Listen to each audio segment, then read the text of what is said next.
This is a Pasco Media production. Please visit pascomedia.com.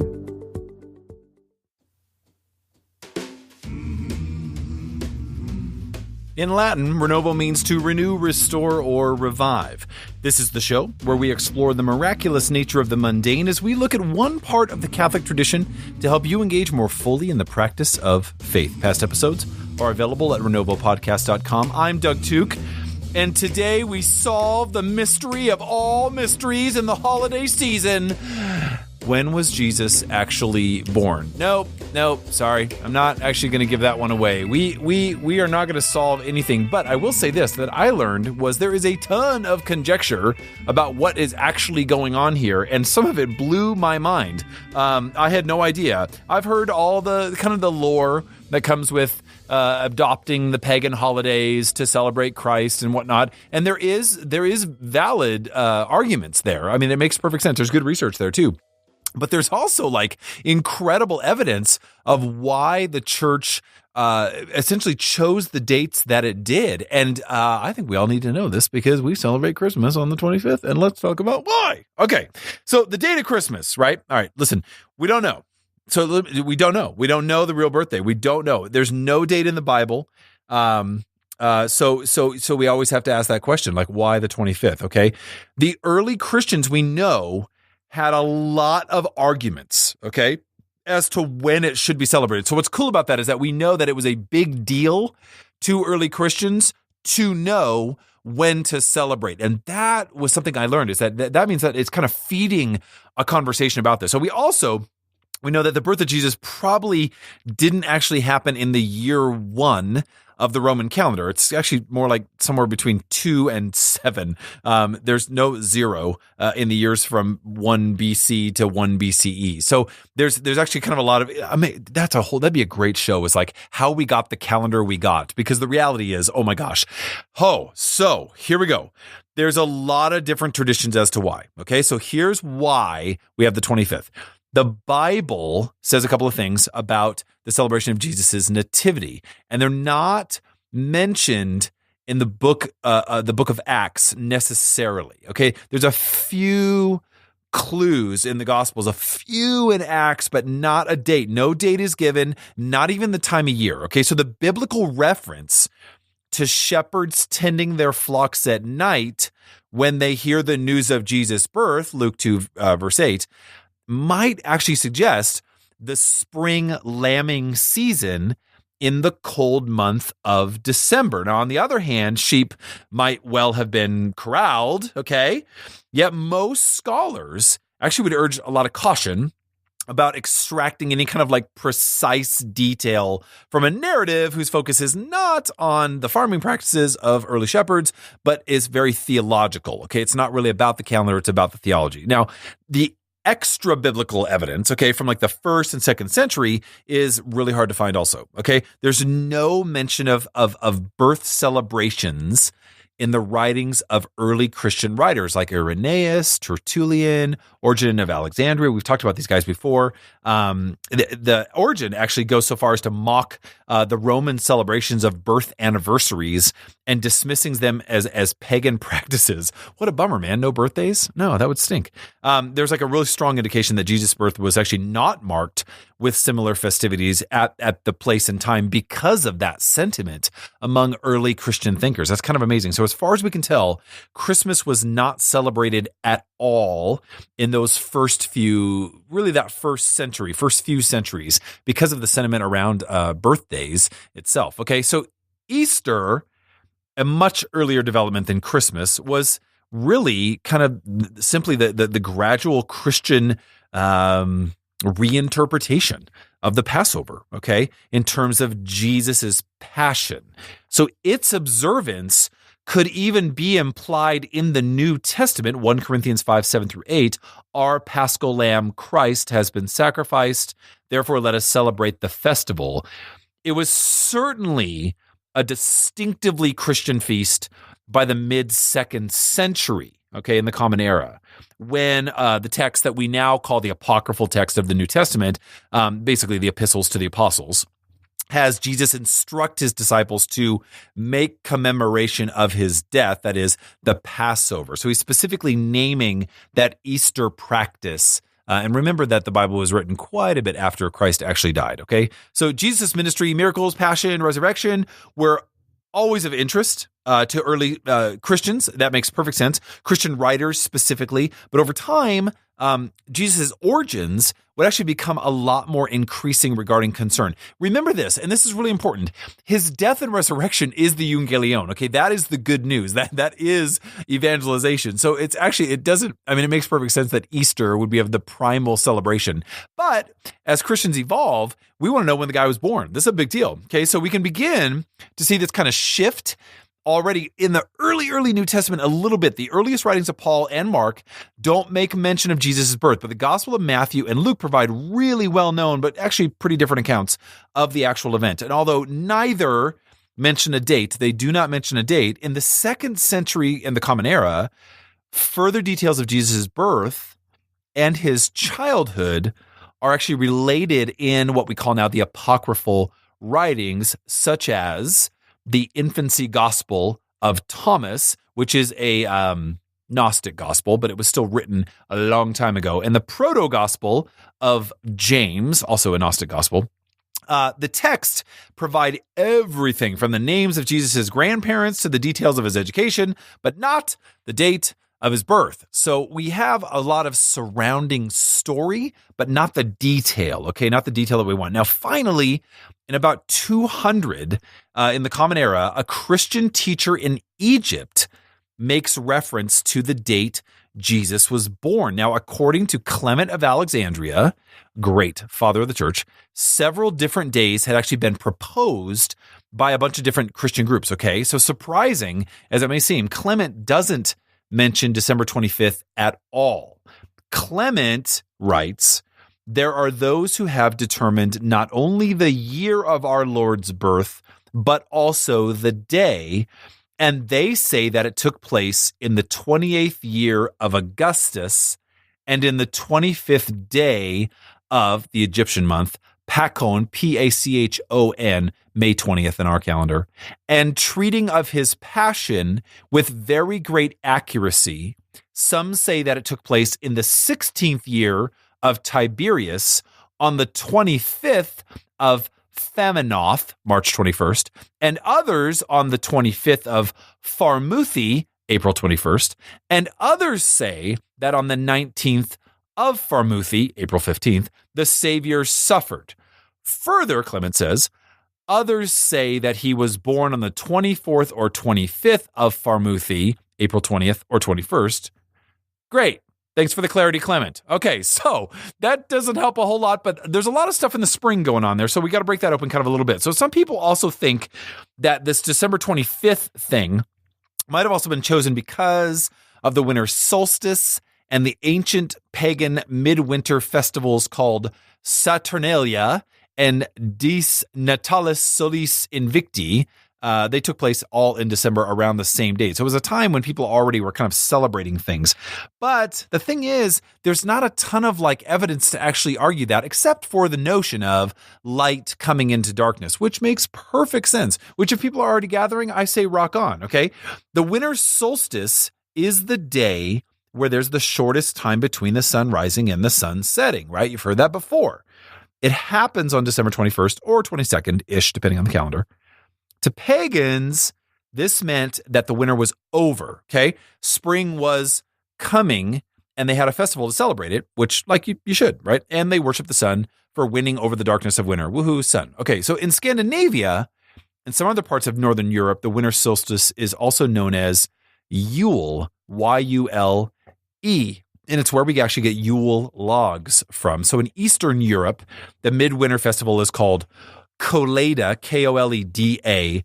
The Roman festival of Saturnalia took place between December 17th and the 23rd. It honored the Roman god Saturn. Dies or Dies Natalis Solis Invicti means birthday of the unconquered sun, S-U-N, sun, and was held on December 25th, when the Romans thought the winter solstice actually took place. But remember, their calendar was a little bit off, okay? And over time, that made it be really off, okay? And was the birthday of the pagan sun god Mithra. So in the pagan religion of Mithraism, the holy day was Sunday, and it's actually where we get the word from. Now you know, okay? So the sun god, Sunday, Mithra, then now you know. The Roman Emperor Aurelian created Sol Invictus in the year 274, but the records of early Christians connecting 14th Nisan to 25th March, and so the 25th December, go back to around 200. So the Christians were already being really influential about colliding with these pagan celebration dates. And so it's a little tough to say who influenced who, since that date was actually established by a Roman emperor well after Christianity had begun to grow in terms of momentum. All right, the Jewish festival of lights, Hanukkah, starts on the 25th of Kislev, the month in the Jewish calendar. That occurs about the same time as December. Hanukkah celebrates when the Jewish people were able to rededicate and worship in their temple in Jerusalem. And again, following many years of not being allowed to practice their religion, very similar to the plight of the Christians in the early centuries, okay? Jesus was a Jew. Newsflash, right? So this could be another reason that helped the early church choose December 25th for the date of Christmas. Now, Christmas had also been celebrated by the early church on January 6th, right? When they also celebrated the Epiphany. That's a big deal because that actually influences a ton of great writing, okay? It means the revelation that Jesus was God's son specifically. The three wise men kind of affirm that and affirmed also the baptism of Jesus. Now, Epiphany basically just celebrates kind of the visit of the wise men to the baby, but way back, it celebrated both of those things. Jesus's baptism was originally seen as more important than his birth. Of course it was, because for early Christians, that was all about the rebirth. It was not about your first birth. It was about your rebirth, being born again, especially through your baptism, to Christianity. That's a big deal. That makes perfect sense. As this was the starting of his ministry. So when Christ was baptized by John the Baptist, it was really the beginning of public ministry, the way that Christ's physical body really impacted us as a following people. But soon, people kind of wanted a separate day to celebrate just his birth. Okay, so now we get into some calendar issues. Most of the world uses the Gregorian calendar implemented by Pope Gregory XIII in 1582. Now, before that, the Roman or the Julian calendar was used, named after Julius Caesar. The Gregorian calendar is more accurate than the Roman calendar, which had too many days in a year. Remember, that's based on light and rotation and tilt and all those kinds of things, okay? So when the switch was made, 10 days were actually lost, so that the day that followed the 4th October, 1582, was 15th October, 1582. In the United Kingdom, the change of calendars was made in 1752. The day after 2nd September 1752 was 14th September 1752. Think about how big of a deal that is and how that actually impacts the way we measure dates for things. The entire calendar had to correct itself, okay? Now, lots of Orthodox and Coptic churches still use the Julian calendar. And so they celebrate Christmas on the 7th of January, which is when December 25th would have been on the Julian calendar. And the Armenian Apostolic Church celebrates it on the 6th January. Now, in some parts of the United Kingdom, January 6th is still called Old Christmas because it would have been the day that Christmas would have been celebrated on if the calendar had not been changed. All right, some people just didn't want to use the new calendar, and they thought they cheated them out of 11 days. Apparently, they just didn't. I mean, that's how I feel about daylight savings time, especially when I have children and you completely screw up their sleeping schedules. That's all I have to say. All right. Christians believe that Jesus is the light of the world. Duh. So the early Christians thought that this was the right time to celebrate the birth of Jesus, right? That's what we talked about, right? They also took over some of the customs from the winter solstice and gave them Christian meanings like holly, mistletoe, and even Christmas carols. We talked about this before. Most of our American Christmas traditions came to us from Britain, the settlers of our nation. Okay, so it was really their version of the all the Christmas traditions that we've talked about in other shows. Now, St. Augustine was the person who really started Christmas in the United Kingdom by introducing Christianity in the 6th century. So he came from countries that used the Roman calendar. So Western countries celebrate Christmas on the 25th of December. Then people from Britain and Western Europe took Christmas on the 25th of December all over the world. Okay, so when was Jesus born? Okay, there's a really strong and practical reason why Christ might not have been born in the winter, but in the spring or the autumn. And it can get very cold in the winter, and it's pretty unlikely that the shepherds would have been keeping sheep out on the hills, as those hills can get quite a bit of snow sometimes, okay? So during the spring, March or April, there's a Jewish festival called Passover, right? This festival specifically remembers when the Jews had escaped from slavery in Egypt about 1,500 years before Christ was born. Lots of lambs would have been needed during the Passover festival, so to be sacrificed in the temple in Jerusalem to show dedication and devotion, right? So Jews from all over the Roman Empire traveled to Jerusalem for the Passover festival, so it would have been a good time for the Romans to take a census. Mary and Joseph went to Bethlehem for the census. You know that part, right? Bethlehem is about 6 miles from Jerusalem, okay? Now, in the autumn, in September or October, there's the Jewish festival of Sukkot, or the Feast of Tabernacles. We actually talked about that in another show. It's the festival that is mentioned the most times in the Bible. Okay, so it's when Jewish people remember that they depended on God for all that they had after they had escaped from Egypt and spent 40 years in the desert. It also celebrates the end of the harvest. So during the festival, Jews live outside in these kind of temporary shelters. The word tabernacle actually comes from a Latin word meaning booth or hut. It's also called the Feast of Booths, by the way. Lots of people who have studied the Bible think that Sukkot would be a likely time for the birth of Jesus, as it might actually fit with the description of there being no room in the inn. That's kind of cool.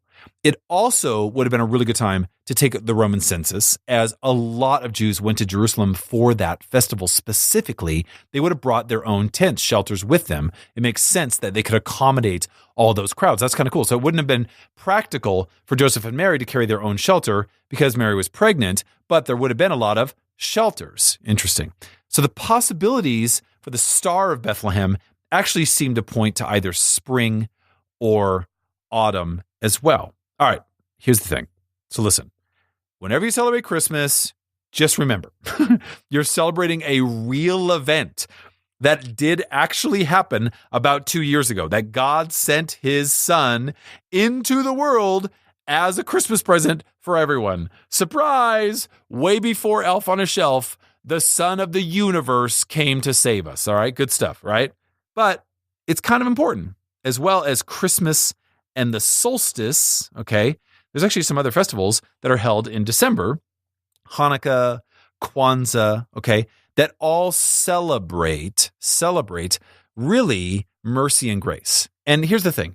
It's not of the utmost importance that we have the perfect date written down, right? Here's what's important is when Catholics celebrate Christmas, specifically our date that we've chosen from the influence of the Roman calendar, transitioning from the Julian calendar, okay, is Christ has come. And then never forget this part. And this is a big deal. Christ will come again. Okay, Advent is a preparation for the coming, but it's also a preparation for the second coming. So as Easter is the most important holiday in the Christian calendar, when we celebrate Christmas, we're not just celebrating little baby Jesus, okay? We're celebrating the fact that Christ has come and promises to come again. And so our longing, our awaiting him isn't just about a rekindling of European tradition, but it's really about being prepared. Are we prepared for him to come again? Whether it's in the spring or the fall or in the winter, are we ready? It kind of just brings a whole lot more meaning to keep the oil lamp lit, okay? Keep it going, keep it real, keep it prepared, right? Put the Yule log on the fire. Cool. Now you know, or you don't know, where and why December 25th is the date that we celebrate Christmas. But you know what? I don't really care. I love when it is, but I love winter. That's just who I am. Merry Christmas, everybody. Don't forget to visit RenovoPodcast.com for past episodes. Please subscribe to, review, and rate our podcast. We always appreciate your input. Your topics, suggestions, questions, and or comments are always welcome at Doug@RenovoPodcast.com. Learn more about me at DougTook.com or on Twitter and Instagram at DTOOKE and the number 1. Friends, always remember to engage the tradition and live the conversion. Until next time, God bless and Merry Christmas.